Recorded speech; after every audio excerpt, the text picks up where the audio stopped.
Hello friends.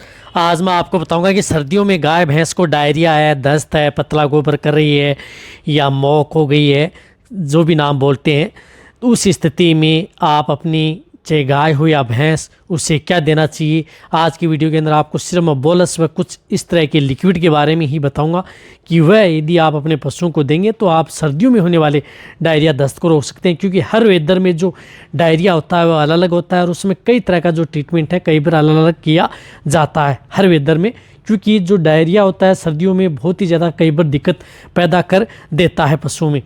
तो इसके किस तरह के सिम्टम्स आपके पशु में देखने को मिलते हैं सर्दियों में और इसका कैसे इलाज किया जाता है। वीडियो लंबी होगी, वीडियो को स्किप करके देखना, पूरा देखना। जो इस चैनल पर अभी नए आए हैं तो पहले आप इस चैनल को सब्सक्राइब कर लें, साथ में बेल आइकन और आला वाला ऑप्शन दबाएं, क्योंकि इस चैनल पर आपको बहुत ही सही और सटीक जानकारी के साथ वीडियो दी जाती है। देखो, डायरिया किसी भी हो, यदि आपका पशु गोबर पतला कर रहा है किसी भी कारण से हो सकता है, वायरल इन्फेक्शन भी हो सकता है सर्दियों में जिसकी वजह से भी पशु में डायरिया वो पतला कर सकता है, दस्त हो सकते हैं। इसी की तरह से यदि किसी तरह से इन्फेक्टेड भी हो सकता है या किसी कारणवश आपके पशुओं में खाने पीने की वजह से भी इन्फेक्शन हो जाए, उसकी वजह से भी आपका पशु है वह पतला गोबर कर सकता है। इसी के साथ साथ यदि बहुत ही ज़्यादा जैसे सर्दी पड़ती है, यदि सर्दी ज़्यादा लग जाए पशुओं को तो उसकी वजह से भी कई बार पशुओं में डायरिया होना स्टार्ट हो जाता है। तो इस स्थिति में क्या करना चाहिए, क्या देना चाहिए, वह मैं आपको मेरी टेबल पर लेकर के चलता हूँ। जो आपको मेरी टेबल के ऊपर दिख रहा है इस तरह की दवा आपको मैं बताना चाहूँगा। देखो, सबसे पहले तो मैं आपको बताना चाहूँगा कि उस तरह की स्थिति में आप अपने पशुओं को एक तो उसकी डिवर्मिंग तो आप हर 3 महीने में पशुओं की करवा लेनी ही चाहिए, यानी पेट के कीड़े मारने की दवा देना बहुत ही ज़्यादा ज़रूरी है। बट यदि सर्दियों में ज़्यादा डायरिया हो रहा है तो सबसे पहले आप उस पशुओं को सर्दी के बचाव के लिए देखना चाहिए कि कई बार पशु टेम्परेचर ले लेता है, तो उस स्थिति में उसको टेम्परेचर को कंट्रोल करने के लिए आप जिस तरह से ये बोलस आती हैं जिसमें साल्ट आता है, मिलोक्सिकेमेन, पैरासीटामोल बोलस या अदर साल्ट, जिसके अंदर जो पशुओं के लिए सर्दियों को कंट्रोल करती हैं, तो इस बोलस का प्रयोग आप कर सकते हैं। ये जो लार्ज एनिमल्स हैं जिन पशुओं का बॉडी वेट 400 से 500 केजी है तो इन्हें आप 2 बोलस सुबह और 2 बोलस आप शाम को दे सकते हैं। या जिनका बॉडी वेट कम है तो इन्हें 1 बोलस सुबह और 1 बोलस शाम, लगातार आपको 3 दिन इस तरह की बोलस का भी प्रयोग बहुत ज़्यादा ज़रूरी है सर्दियों में, ताकि जब तक पशुओं की सर्दियाँ टेम्परेचर कंट्रोल नहीं होगा तब तक कई बार क्या होता है कि पशुओं का जो डायरिया है पतला गोबर कर रही है रुक नहीं पाता है। तो इस तरह की स्थिति में आप इस तरह की बोलस का भी प्रयोग पशुओं में करवा सकते हैं। साथ साथ मैं आपको बताना चाहता हूं कि इस तरह की स्थिति में पशुओं की जो रूमन की पीएच है तो गड़बड़ा जाती है, तो उस स्थिति में रूमन की पीएच को मेंटेन करने के लिए या रूमन की मूवमेंट को मेंटेन करने के लिए उसमें किसी तरह की जो लाइव ईस्ट वाली बोलस या प्रोबायोटिक्स या इम्यूनो एसिड्स और लीवर एक्सट्रैक्ट वाली बोलस जो आपको कहीं पर भी किसी भी क्षेत्र में आपको मिलती हैं, जिस तरह से उदाहरण के तौर पर मैं आपको बताऊं तो जो बायोबूस्ट बोलस आती है, इस बोलस का भी प्रयोग आप कर सकते हैं।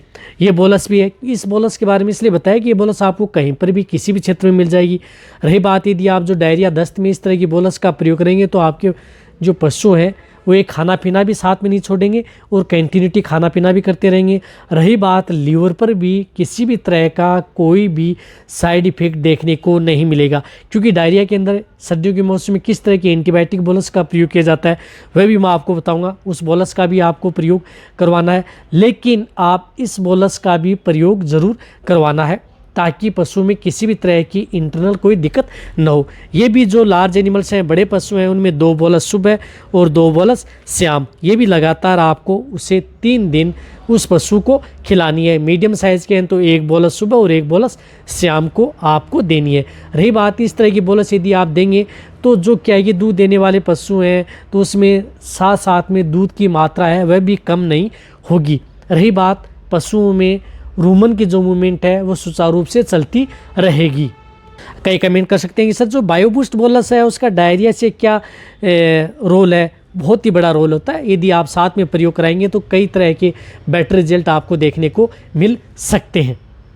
रही बात इसमें एंटीबायोटिक के तौर पर तो आप जो नॉरफ्लोक्सासिन एंड टिंडाजोल बोलस आती है, एंटीजेड बोलस, जो इस बोलस का भी आप प्रयोग करवाना है, क्योंकि ये बोलस जो पशुओं में किसी भी तरह का बैक्टीरियल इन्फेक्शन यदि पशु में हो गया, कोई अदर इन्फेक्टेड पशु में हो गया, तो उसको ये कंट्रोल करने का काम करती है। तो उस स्थिति में इस बोलस का बहुत बड़ा रोल होता है। यदि सर्दियों में जो डायरिया होता है उसमें जो इस तरह की ये बोलस आती हैं, इसमें आता है जो नॉरफ्लोक्सासिन आता है 1200 mg, ट्रिंडाजोल आता है 1800 mg। इस तरह से ये 3 ग्राम की एक बोलस बनती है। लेकिन आप इसका प्रयोग कितनी बॉडी वेट पर कराना है।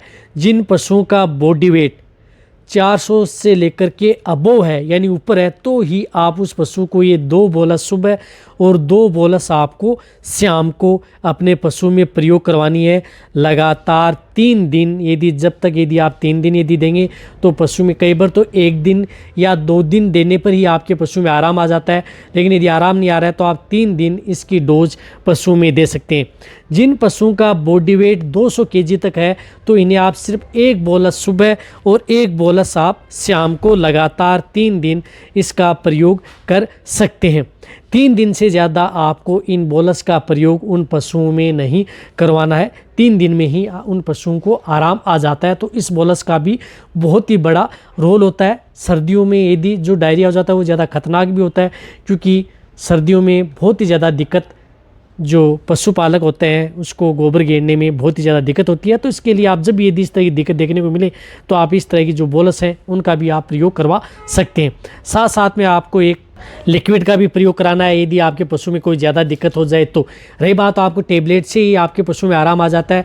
यदि नहीं आराम आ रहा है तो आप साथ में जिस प्रकार से ये कोल आती है केरस की एक्टिवेट चारकोल, ये भी आप उस पशु को दे सकते हैं, जो कि 1 kg पर ml दिया जा सकता है। जिस प्रकार से 500 kg का है तो उससे 500 ml आप एक साथ जो ये बोतल आती है कोल जो लिक्विड आता है इसको आप प्रयोग एक साथ करवा सकते हैं। यदि टेबलेट से रुक जाता है तो ठीक है, नहीं रुक रहा है आपने देखा कि 1 से 2 डोज दे ली नहीं रुक रहा है तो आप इसका भी प्रयोग करा सकते हैं। कई बार यदि पशु में रुमन में किसी भी तरह की कोई दिक्कत हो या पॉइजनिंग की शिकायत हो जाए, उसकी वजह से भी डायरिया आना स्टार्ट हो जाता है या डाइजेशन अपसेट हो जाए तो उसको कंट्रोल करने का ये काम करती है। तो आप इसका भी प्रयोग करवा सकते हैं। ये भी लगातार 2 बोतल आप पशुओं में प्रयोग करवा सकते हैं, जो कि पशुओं के लिए सेफ भी रहती है। किसी भी तरह के पशुओं को देंगे तो किसी तरह का कोई नुकसान भी पशुओं में नहीं करेगी। ये आप दे, आपके पशु में फ़ायदा ज़रूर होगा। अब देखो, बिना इंजेक्शन के द्वारा भी आप अपने पशु में इस तरह की यदि दिक्कत हो जाती है तो सर्दियों में आप अपने पशुओं को डायरिया दस्त है उनको रोक सकते हैं। यदि फिर भी यदि नहीं रुक रहा है तो उसके लिए किस तरह के इंजेक्शन की यदि ज़रूरत पड़ती है, बहुत ही ज़्यादा चांस होते हैं कि 2 से 4% ऐसा होता है कि उनमें इंजेक्शन लगाने की ज़रूरत होती है, वरना 95% तक पशुओं में इस तरह की ही ट्रीटमेंट से पशुओं का इलाज हो जाता है। तो किस तरह के इंजेक्शन लगाए जाते हैं वो भी आपको आने वाले समय में वीडियो मिल जाएगी। यदि चाहिए तो ये वीडियो जितना हो सकता है पशुपालक वेटरनरी स्टूडेंट है उनके साथ आप शेयर करें। इसी तरह से वीडियो देखते रहें, इसी तरह से आप मेरे को प्यार देते रहें। थैंक्स, धन्यवाद।